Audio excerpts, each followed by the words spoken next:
Welcome to the Investor Coaching Show, a podcast to help you get an insider's view of the financial world and escape common investment traps. We look at the financial news of the day and help you make sense of it so you can relax about money. And here's your host, Paul Winkler. Yeah, sometimes the conversation in between can be, well, our conversation on air was pretty interesting too. Just talking about $100,000 Nick was just talking about, and I looked it up. Talking about that they have to, if they have six-figure income. Yeah, what women and they're, looking for a male to provide, what they're looking for is a guy, typically around my age, 26, right? They're looking for a guy who's 6 foot, making six figures a year. So this is online dating apps that this data is coming from? This is in general. This is anecdotal from Nick. Yeah. Yeah. But it's real studies. Well, I just looked it up. There's givingwhatwecan.org. There's a website that actually tracks incomes. And it is. If you have an household income of $100,000 in a household of one adult, there are only 1% of people that are richer than you. 99% of people make less than that. So that's kind of what you just said. Yep. It's crazy. That's fascinating. And if you add a height component to that, it even gets less. even smaller. There you go. Well, Supply and demand. Okay. Yeah. It's all economics. Well, there's don't believe none of that one of my stuff. favorite books. One of my favorite books was a book that a fellow classmate had mentioned to me. Not that I needed it because I was married, but she said just for people that, if you're talking to young people that are single, she said this book, Finding a Date Worth Keeping, she was talking about the idea behind dating is just to get to know more about yourself and to get to know more about other people, and just talking about dating people for that particular reason, not having a laundry list of all the criteria that you needed in the person. I thought was a really good piece of advice in the book. Because if you have, it's got to be this tall, it's got to have this income, has to have this looks, has to be that. If you have all those criteria down on what the person has to be, then when you finally meet the person that meets all those criteria, you won't be yourself. You'll be too careful. And what'll end up happening is you may sell yourself, but you sell yourself into a relationship, you end up hating. So, a little advice for those people out there. I am a planner, but don't tell me. I saw Cindy singing in church, and I just thought she was hot. And 3 months later, we were married. So Well, there are always exceptions. I didn't quite run it through the spreadsheet or the filter or anything like that. Well, I was reading 30 years ago. This one book. It was Thou Shalt Prosper. We were talking about it before the show. Yeah. A pastor friend of mine gave it to me. So I didn't need to read this, Paul. But he was talking about super intelligent people versus super dumb people. He talks about it in the book. And he says, if you're really, really low, super low on the IQ scale, likelihood of being really financially successful is reduced. So most people think, well, if you're super intelligent, that your odds are much greater that you're going to be successful. And he goes, no, actually not. And it says, people will point out to like the Bill Gates of the world that are very intelligent, but and they're financially successful, but that's actually a rarity. Right. It's just not the way it works. So anyway, I said I would share the housing data. So I'm listening to this financial show. We're talking about the stuff that has happened so far this year that has been, just the year's about over. But what happened in 2023 that was just plain interesting.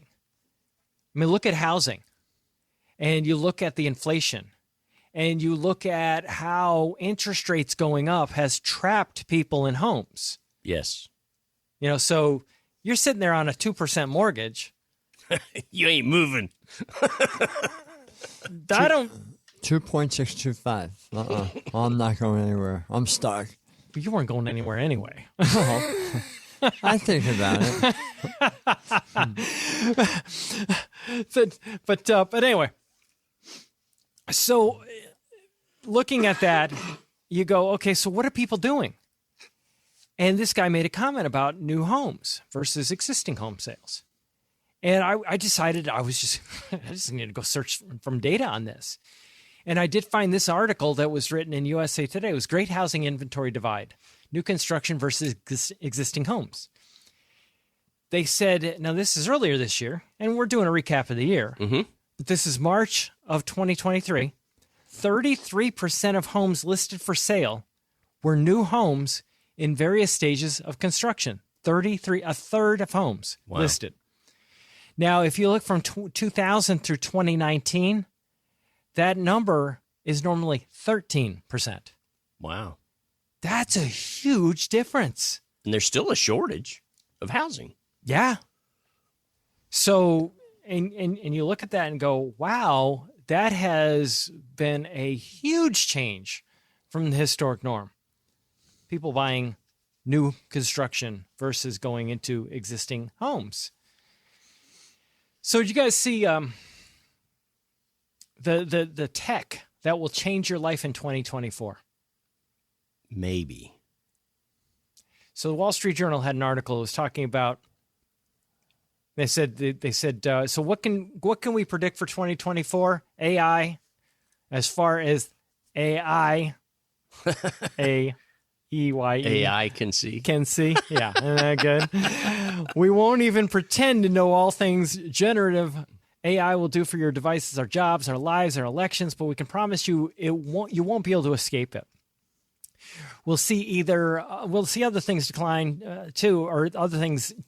decline of dreaded password, a boom in cleaner energy, increasing regulation around kids on social media, more.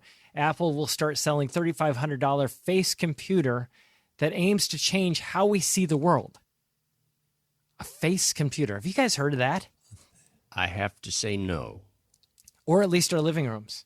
Here are our predictions. That's a pretty wide range. I don't know. Change how we'll see the world or our living room. Or our living rooms. Well, for some people, that is their world. Yeah, for sure. 12-inch world. When photos of a bull walking down the train tracks in New Jersey recently went viral, many people first thought was, did AI make this? No, it was the real deal. Don't worry, the bull's safe now. I got to tell you something. So Michael, I'm going to throw him under the bus. Uh-oh. Here in the office. I walk in, and he's got this shy little, he's got this little smile on his face, And I'm going, what are you doing? He's got this look on his face, and I'm like, what are you doing? I'm taking your radio show, and I'm using it to clone your voice. And I said, you're doing what? Oh, for what? AI. Yeah. For ad copy on AI? Yeah. Yes. Yeah. Yes. Yeah. Yeah, he's trying to figure out how to make an entire radio show without me being present. Yeah. I don't know. It's like, what are you doing? Yeah, it is. It's crazy. I say, so we're going to do a deep fake of the investor coaching show. Is that? And it'll be in Spanish. And it'll sound like you speaking Spanish. I mean, some of that French. stuff is it's really cool. I don't know if cool is the word, but that isn't what came to mind. I was like, what? But anyway, so he was just talking about the technology. Wait. Hold on. Did this happen already? No. No, everything's real still. Okay. Yeah, it's all still there. Know how I feel about that. Yeah. Well, it says there's the Internet Challenge 2024. How do we tell the real from AI? And yeah, it's exactly it. It's just like, this is getting weird. But if you're expecting 2024 to be the year of the EV boom, think again. It's not that EV sales are down. I thought they were. It's that the pace of growth is slowing down. And it says two of the biggest consumer pain points are price and charging, of course. They were talking about, so EV PCs, talking about every manufacturer is aiming to give you access to AI in your devices quickly and easily. So you're going to see a lot of things coming from that way. Longer life for older gadgets. Unlike milk and bread, there's no expiration date printed on the gadget packaging. Doesn't mean that you don't have them. Modern internet-connected devices remain tied to their makers after we buy them, and when the makers stop providing services, they die. So apparently maybe there's longevity for things, maybe the software. Well, I think, what was it? That would be good, because that is a pain. Windows 10 is like not being supported after the end of this year or something like that. Yeah, I can only imagine. Yeah, it says, they're talking about putting floating 3D spreadsheets on our office walls. I don't even know what that is. What is that? It'll be like CSI walking around here looking at 3-factor analysis for correlation coefficients for a portfolio, and No, I'd get into it'll be that. like Star Wars. No, I would get into that. Okay, yeah. If you guys don't know what 3-factor is, that's the investing. That's the holy grail of investing. Regression analysis, floating 3D in the middle of the room. Yeah. So cracks in Apple's garden walls was another thing that they said here. It says while Apple's App Store has been the only way to install apps on the phone, I guess they're going to. EU has been really pushing to change that. So we've been hearing a little bit about that. Passkeys in more places. Passwords are lousy when hackers exposed information belonging to around 6.9 million customers of DNA Test Kit Company. Yeah. Company said hackers tried credentials stolen from other websites. So, that's kind of, hopefully that'll be a thing of the past. Passcodes, because that Passwords will be a thing of the passwords. past, you think? I don't. That's what they're saying, because they can be stolen. You look at that, and to me, that is a huge risk to any business. Oh, yeah. People's passwords, identity theft, and those types of things. Well, we go through that, every quarter. We go through, not crypto, but, like security and training, all that kind of Yeah. stuff, and how to protect data and all those. I mean, to me, that's going to be an ongoing. Yeah, and some of the Battle. websites we have to update the passwords every 3 months. That's another good reason not to store your credit card there. Thinking about the earlier story about sure. spending, just For sure. don't have the data. Yeah. Yeah. Riding in a self-driving car. You guys going to do it? No. Yeah. No. Did you not hear the behind-the-scenes conversation Ira mean- and I was having? No, I did not. So let's have a. Yeah. So go let's- ahead, Evan. Let's all take a real pill on that one. Yeah. We often, all of us, go back and forth to Scottsdale every once in a I know while. they're out throughout there. the year. They're out there. Well, I'm just going to say we sit on a self-driving aircraft for probably 95% of that time, True. going to and from But then Phoenix. there are So- fewer things to run into up there in the air. Yes, but it's a lot further fall than in a Toyota Corolla, too. If something goes wrong. I mean, Yeah, really, but if it's- you run into something going 60 miles per hour, it I doesn't agree. matter how far of a fall it there's is. no pedestrians up at 33,000 feet. That's right. But, there's so much AI that's currently out there that we're just kind of unaware of because we just don't come in contact with it. It's already there. It is. I want my flying car. I do too. Oh, in a second. That's what I'm living for. I am. I'd sell the house and get a shack to get a flying car. How far off the ground? Oh, I don't care. But As 5 feet off the ground, I'd be fine. you've got these ones out there. They've got 10,000 hours and plus in flight hours in these things with no incidents. And I want it to turn into my briefcase when I get to the office. I think it's pretty cool And I stuff. just walk up the elevator with my car and okay, my George. briefcase. George Jetson. They do have one that's called the Jetson. Yeah. They That's got one. it, That's what baby. it's called. But the Black Fly I was just talking about has over 10,000 hours. So, hey guys, if you want specific advice for your unique situation, schedule a free 15-minute phone chat with one of our trusted advisors by going to paulwinkler.com/call. We don't sell any products, and our advisors don't make any commissions, so this isn't a sales call. We have a coaching process that helps you understand investing and relax about money. Don't put blind trust in anyone with your financial assets. We want to partner with you in the process so you know what you're doing and why. We manage assets on a fee-only basis, which means that when you do well, we do well, which aligns our interests with yours from the start.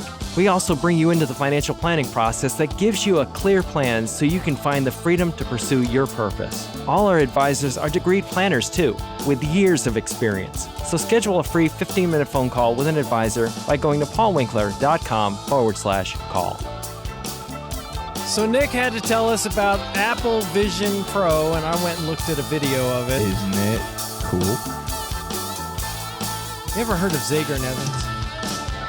Say what? Ever heard of Zager and Evans? Are you allowed to say that on? I am. On I am air? Okay. totally. And some of the older people out there will probably remember the song "In the Year 2525," verse 4.